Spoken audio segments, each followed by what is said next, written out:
véritable pour le confort. L'animateur hoche la tête, impressionné. D'accord, c'est un travail superbe et très astucieux. Et vous, Brandon, qu'avez-vous à nous dire sur votre œuvre? Brandon s'avance. Ma lame est forgée dans un bloc homogène d'acier 80 CRV2. Mon manche, quant à lui, est une sorte de Frankenstein de coutellerie avec un mélange unique de fils de cuivre, de garde en bronze poli et de cuir de protection. L'animateur conclut la présentation. Messieurs, vos sabres de cavalerie sont maintenant prêts à être vérifiés par nos experts. Nous allons immédiatement commencer les évaluations par le redoutable test de létalité sous la direction de Doug. Les concurrents se déplacent vers la zone de test balisée. Messieurs, bienvenue au test de létalité, annonce Doug d'une voix forte en saisissant le sabre d'Henry. Henry, vous êtes prêt pour ce test? Henry hoche la tête, le cœur battant. Absolument prêt, monsieur. Bien, allons-y sans plus attendre. Henry confie ses doutes à la caméra alors que Doug prend de l'élan devant une carcasse de viande. Je ne sais pas du tout si mon sabre de Damas sera performant sur cette matière. Ma lame a été volontairement forgée fine pour qu'elle soit la plus légère et maniable possible pour un cavalier. Donc oui, à cet instant précis, je n'emmène pas large du tout concernant sa solidité. Doug abat le sabre d'un geste circulaire parfait, tranchant la cible de part en part dans un sifflement impressionnant. Il examine l'arme avec un large sourire. Henry, pour commencer cette analyse, je dois dire que votre sabre de cavalerie est extrêmement léger en main. C'est une excellente chose, bien vu de votre part. Ça le rend particulièrement facile et rapide à manier dans toutes les directions. La construction ergonomique de votre manche offre une très bonne prise en main qui ne glisse pas. Pour ce qui est des performances de votre tranchant, je suis sincèrement impressionné par ses capacités exceptionnelles à couper proprement la matière. Globalement, Henry, votre sabre remplit parfaitement sa mission, il peut tuer. Henry souffle de soulagement. Merci beaucoup, monsieur. Doug repose l'arme et se tourne vers le second finaliste. Brandon, c'est à votre tour de passer l'évaluation. Êtes-vous prêt? Brandon se concentre. Prêt, monsieur. C'est parti pour le test. Brandon partage son angoisse face à la longueur de sa création. Vu l'extrême longueur et le poids de ma lame en acier homogène, je suis vraiment très inquiet concernant sa résistance à l'action mécanique et aux vibrations lors des impacts violents avec les cadres à sucre de test. Dans cette situation précise, l'expression populaire « ça passe ou ça casse » prend tout son sens historique. Doug balance le sabre lourd avec force à travers les cibles, provoquant un impact sourd et puissant. Il inspecte ensuite la poignée de Frankenstein. Bien, Brandon. Commençons par analyser votre manche façon la fiancée de Frankenstein. Le bronze massif que vous avez judicieusement ajouté au pommeau est très agréable et se cale parfaitement dans la paume de ma main lors des mouvements de coupe. Bien au moins, je remarque un défaut technique. Votre lame est légèrement décalée par rapport à l'axe de la base du manche. Elle est déviée vers la droite. De ce fait, à chacune de mes frappes puissantes. Et comme votre lame est plutôt épaisse et lourde en fin de mouvement, cela crée une torsion désagréable dans le poignet. Mais globalement, la structure est solide et votre sabre peut tuer sans problème. Brandon sourit. Je suis ravi de l'entendre de votre bouche, merci.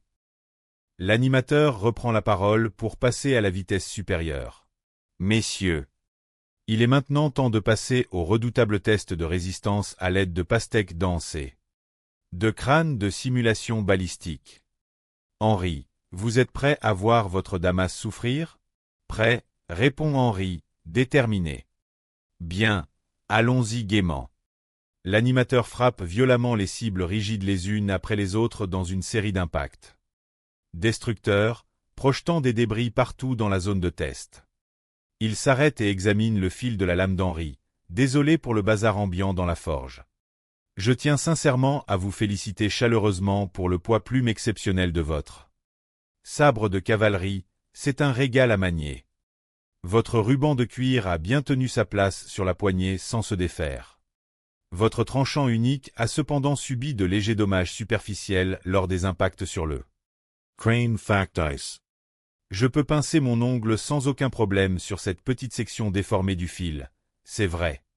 Mais cela reste mineur et ça n'empêche pas du tout la lame de continuer à couper efficacement. Un grand bravo pour votre travail de forge. Henri s'incline. Merci infiniment, c'est un honneur. C'est enfin au tour de Brandon de soumettre son sabre à l'épreuve de force finale. Brandon, vous êtes prêt pour le test? Prêt, répond Brandon, bien que la tension soit visible sur son visage. L'animateur lève le grand sabre de cavalerie et l'abat de toutes ses forces sur le crâne de. Simulation balistique. Un bruit d'impact métallique terrible, suivi d'un craquement sinistre, résonne dans tout l'atelier.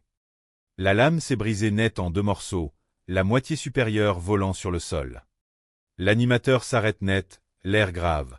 C'est terrible ce qui vient de se passer. Bien. On a malheureusement 2 ou 3 petits problèmes techniques majeurs à analyser ici sur les morceaux. Le grain interne de l'acier est resté très épais, ce qui est un signe de fragilité métallurgique évidente. Vous voyez sûrement le reflet de la lumière là-bas sur la cassure. L'autre problème structurel grave, c'est qu'il y a plusieurs zones nettement noircies à l'endroit précis où le sabre s'est cassé en 2. C'est le signe indéniable que le métal a subi de multiples microfractures invisibles à l'œil nu lors de sa fabrication en atelier. Voilà la preuve indiscutable que votre deuxième traitement thermique de trempe n'a malheureusement pas suffi à affiner correctement le grain de l'acier pour le rendre résilient au choc. Quoi qu'il en soit de ce défaut technique caché, regardez le résultat. Brandon, votre sabre pouvait certes couper efficacement au début de la journée. Mais malheureusement pour vous, le test de résistance pure a eu définitivement raison de sa structure. Votre lame est cassée nette, ce qui constitue une défaillance catastrophique éliminatoire selon le règlement de notre émission.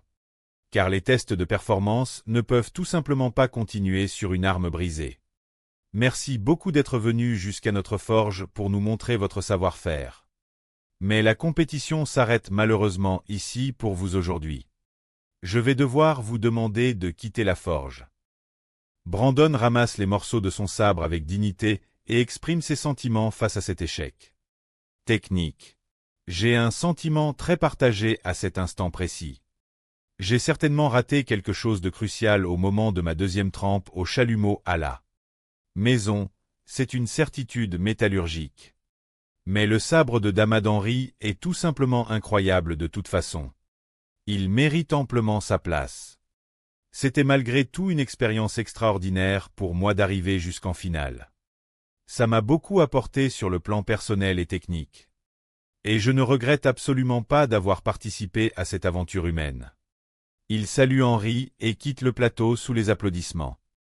L'animateur se tourne vers Henri, resté seul au centre de la forge avec son sabre intact. Henri, vous n'avez officiellement plus aucun concurrent face à vous dans l'atelier. Vous êtes sacré aujourd'hui le meilleur forgeron de la compétition. Et vous allez recevoir immédiatement un chèque de 10 000 $ pour votre victoire. Un immense bravo à vous pour votre parcours. Les juges s'avancent pour le féliciter de vive voix. Alors, qu'est-ce que ça vous fait de l'emporter ainsi? Henri affiche un regard incrédule et ému. J'en reviens pas du tout, c'est incroyable. Le juge principal, lui, serre la main.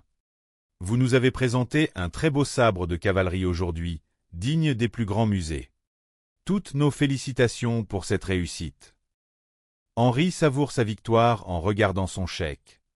Repensant à son ami qui s'était moqué de lui 10 ans auparavant dans l'Oklahoma. Je ne réalise pas encore tout à fait ce qui m'arrive aujourd'hui. Confie-t-il avec des larmes de joie dans les yeux.